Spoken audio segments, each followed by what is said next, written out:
You might say that I've lived many lifetimes in one. I was just reviewing my first wife's Twitter profile, and she and I are not in any kind of relationship anymore, neither as friends or in any connection. But I remember I met her in Paris when I was in my mid-20s. And she came from a family of academicians, like an academic father. And her father was a professor of comparative mythology. And I knew Joseph Campbell very well by then. And he's the father of comparative mythology in the West. And I remember meeting him, and for a subject which is so interesting, the study of the stories that the mind makes up, culture to culture, and the depths and the significance behind those stories to a culture and to a human who's trying to find his way in the world.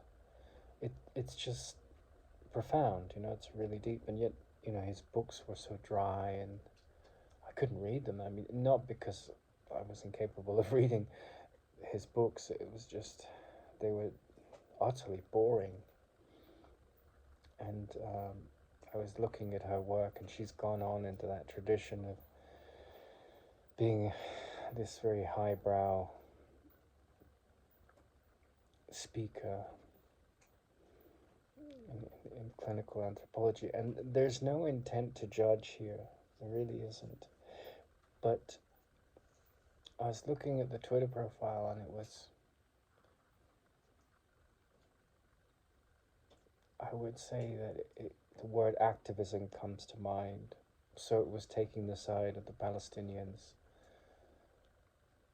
It was doing very intellectual critiques of political reasoning. And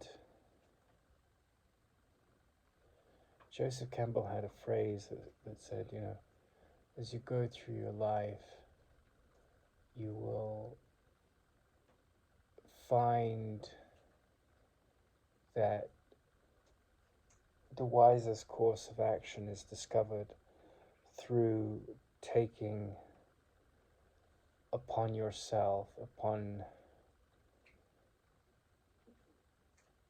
your mantle of what to do with life, the challenges that deliver to you the highest witness, the witness of your highest character.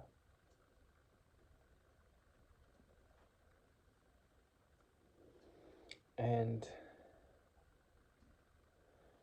I've been married twice. I've worked in scientific circles. I've worked in artistic circles. I was very much connected with Paris for some time, for a couple of years, at different periods of my life. I've lived in Scotland. I'm now in South America. I've studied psychotherapy and marine biology. And I have sort of lived a sort of bohemian life in London and California and Paris. And I've lived a fairly austere life as a businessman in India, studying yoga, and an English teacher there also. And I've lived as an English teacher in South Korea and Czech Republic, and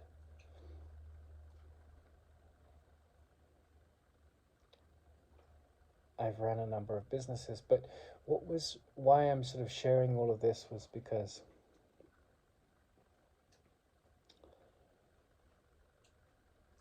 when I was with my first wife, we moved from Paris to Los Angeles.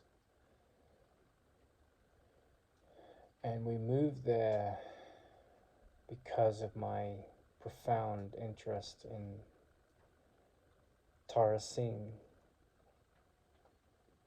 and he was teaching the Course in Miracles. And what I wanted to reflect upon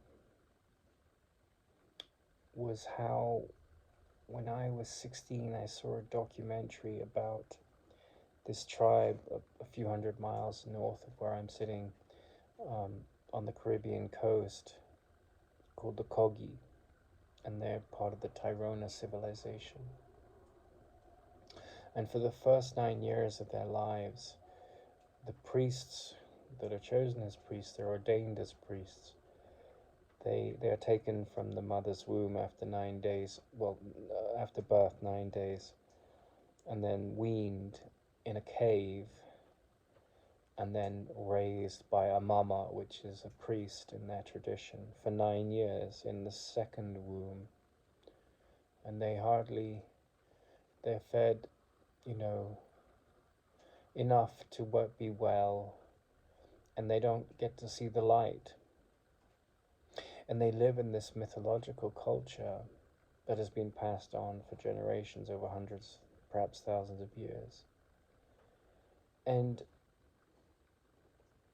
what I've noticed about my journey in life, I've got a reasonably good mind, a fairly deep understanding of what the scientific story of the times are, what preceded it, a fairly good understanding of art and culture, and a reasonable capacity with etymology and the roots of words, and some smattering of different languages: Sanskrit, Latin, Spanish, French.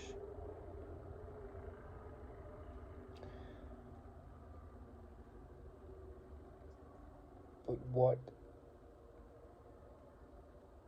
sort of interested me in the Twitter feed of my first wife was this comment about how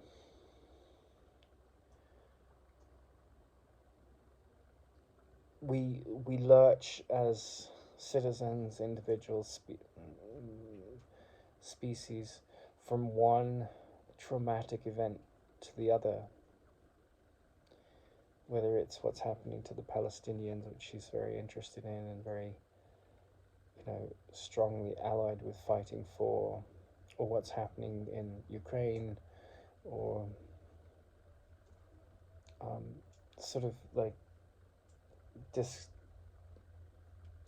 that we find over, how the pandemic, the COVID pandemic has been handled. It's a special area of expertise for her.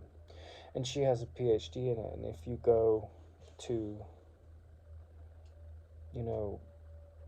various forums that debate this, she would be considered a pawn for the pharmaceutical companies. And there's so much division over these countless issues. But her comment was,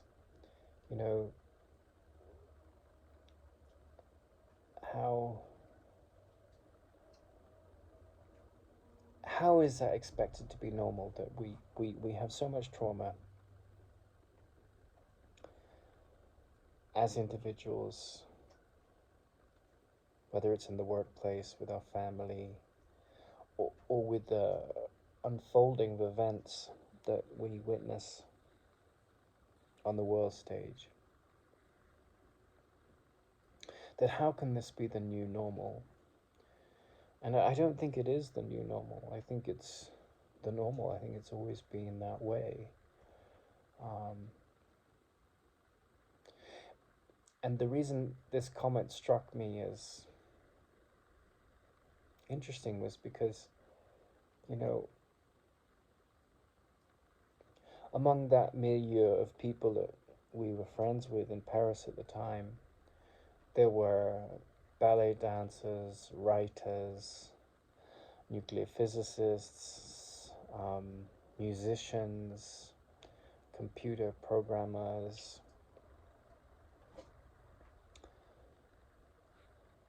publishers. There was a whole plethora of people that we met in Paris, and I lived there in my mid-20s, and I kind of fell into the story of it. I didn't plan it, it just sort of happened.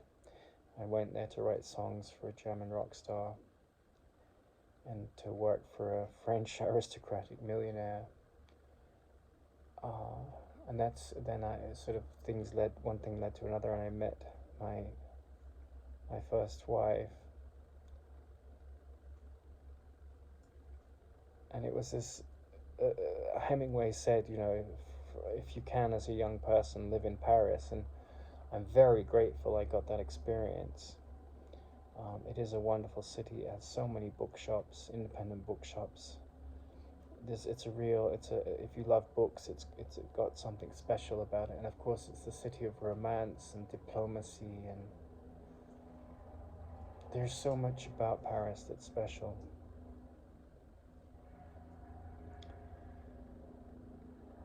But I had seen most of Europe by that time. I'd been to the United States a fair bit, South America. I hadn't gone to India. It was yet to come, or the Far East, which was also yet to come. But the presence of my teacher in America was the most important thing on the planet to me. And the reason it was the most important thing on the planet to me was because he represented someone who had persevered with the doors of perception. And I'm in the middle of my life, but I'm looking back on the mid stages of my life to date, which was sort of my 20s and 30s, and the journey I've taken. And now I'm at the end of my 40s, so also that. And what I begin to see is a devotion in myself to truth. And one of the things that you notice when you look at, I've discussed having a foot in the bohemian world, having a foot in an artistic, creative world, and then an academic experience, and then a scientific experience.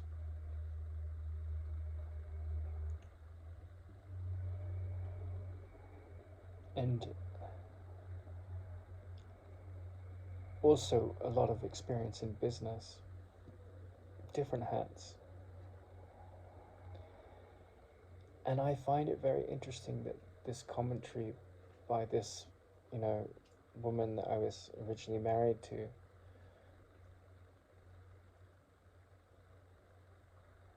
about the unceasing trauma of the world, and the almost impossible. I mean, she lives a very comfortable middle class life, and she lives in this nice academic bubble.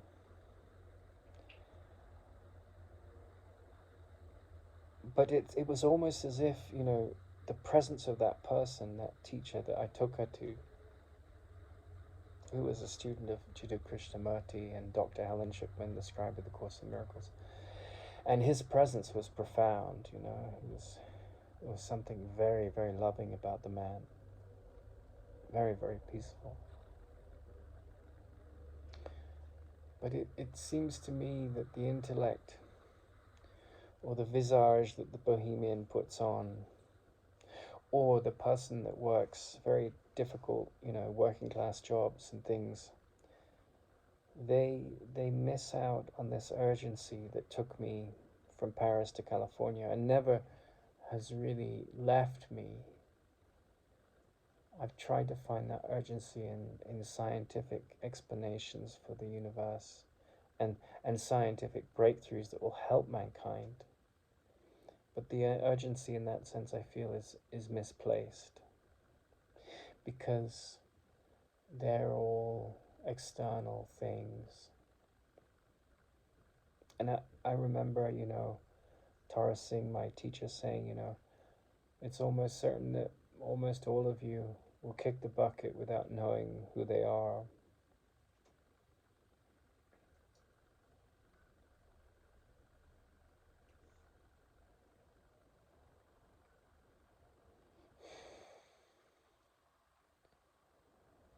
in Palestine, Ukraine, the endless wars that are yet to come, the conflicts you have, petty gender arguments, horrific abuse of the environment. All of these things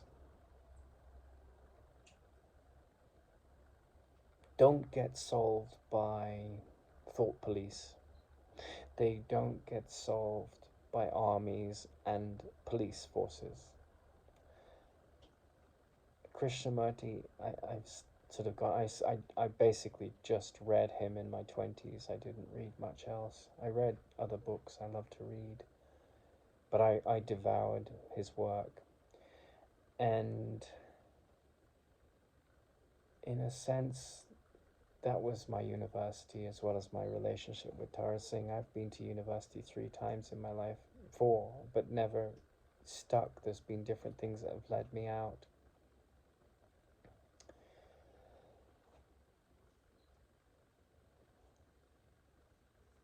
And my teacher was, an extremely enlightened man, and he had 2 years formal education, and he was self-taught. But it's not whether you get a degree or not. It's not what job you do. It's whether you've looked at your conditioning. And it really, I spent a decade studying yoga as well in India. That's another, facet of experience for me. So there's the bohemian, the intellectual, the scientific, the spiritual in the form of yoga, and also studying the Course in Miracles. And I've studied the Bible extensively as well. And what I've discovered was that, that those 10 years where I just read a lot of Krishnamurti and listened to a lot of Tara Singh, they took me to the realm of transpersonal psychology, and I've read a lot of Jung as well. But they took me to a place where the scientific world and the bohemian world and the intellectual world supported my intelligence, but didn't govern my mind. And now, it's been a long time since I've read Krishnamurti. I've mostly been enamored of Ramana Maharshi's teachings in later years, and the Course in Miracles as well. But when I go back to Krishnamurti, it's like when I read him for the first time, it was almost as if I was turning a key to open a door. And now I hear everything he says, and there's nothing, like there's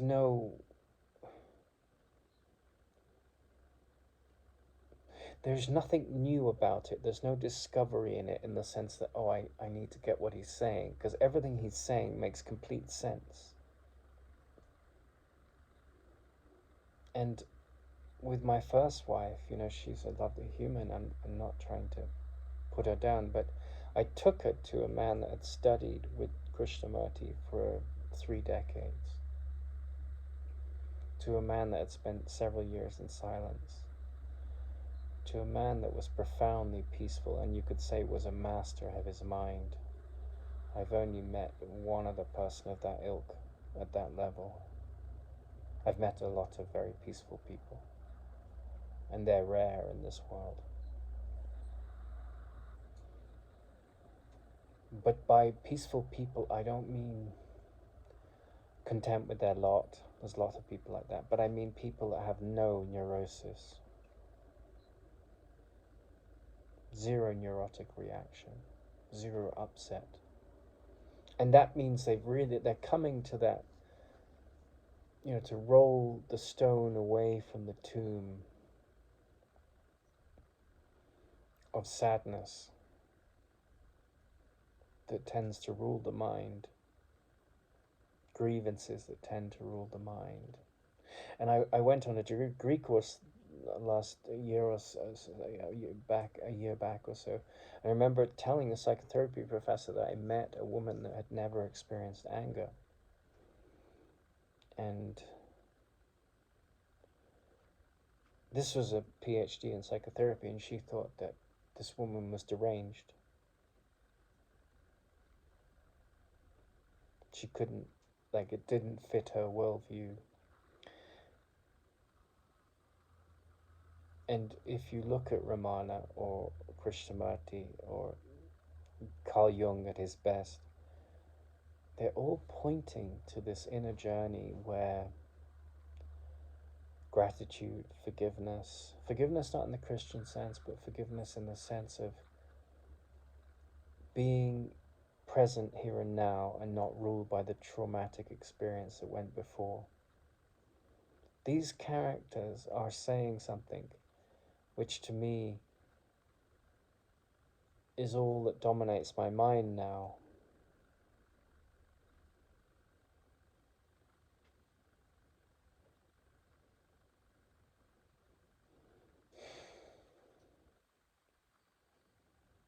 But when I look at the news of the day, whether it's people snubbing the mainstream media or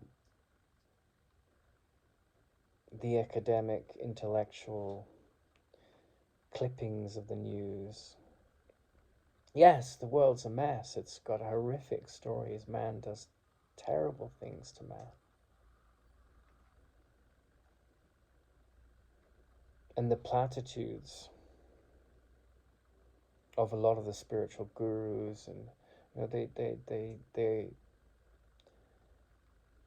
don't seem to cut to the marrow of life. They seem like a comfortable lie. And then the intellects that, you know, go deep into arguing these different arguments for the different faction stories that make up the Palestinian liberation movement, you know, the very complex history of the Irish or the Arabs. You know, you can get so entwined in this.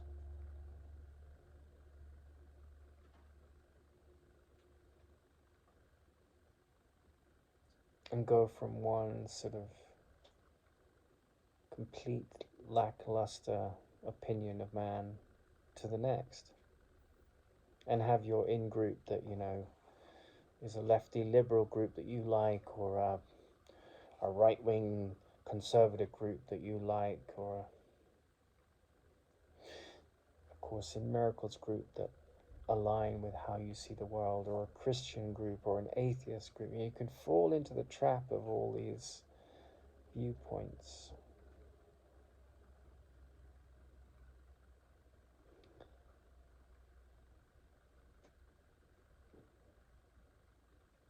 I have a, you know, great gratitude for the fact that I spent 10 years studying yoga in India. And I look at my life compared to a lot of my peers and friends that I've met in different places, you know, different countries I've lived in. And they've bought a house, and they, you know, that'll probably come in time for me, but they've very much excelled in careers or failed. But they've tended to be, for the most part, gotten quite trenchant. Usually a child will come along, they'll have a baby, and that gives you roots. And I haven't had that success in my domestic relationships. And a lot of time you get the child and then there's a divorce, or the neurosis of the mind goes on with a partner and is amplified by that relationship. But what I've come to see is that, you know, these wars, these conflicts, these petty debates, these gender differences used as ammunition to fight another human being and berate them because they have a different color of skin or gender or sexuality to you. It's also very petty and neurotic, and there's no love in it. It's all egotistical self-infatuation. But I look at, you know, I looked at that Twitter feed, and I was so attached to that woman when I was 26 to 28 and 29, and I was heartbroken. when it didn't work. But I have studied the Course in Miracles a great deal in my life. And I wasn't raised in a religious family, thank God. I wasn't indoctrinated. But, you know, when you read the Course in Miracles, it says, I can see peace instead of this. And the filth and the ugliness and the crudeness and the cruelty that you see in mankind, how do you see it? Do you judge it? Do you condemn it?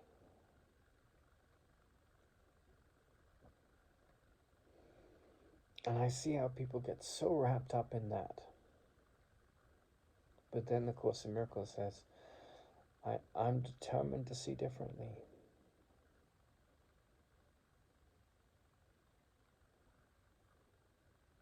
Determined. When I first met my teacher, he said, not one of you in this room, and he didn't know half of the people, must have been 20, 25 people there. Not one of you in this room know the state behind the word determination, the vitality of that state. I'm determined to see differently.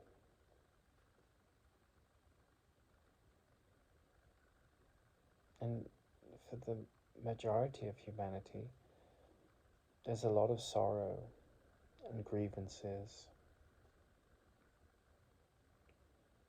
and sense of unfulfillment, desires not met, life not gone the way they want, parents not capable to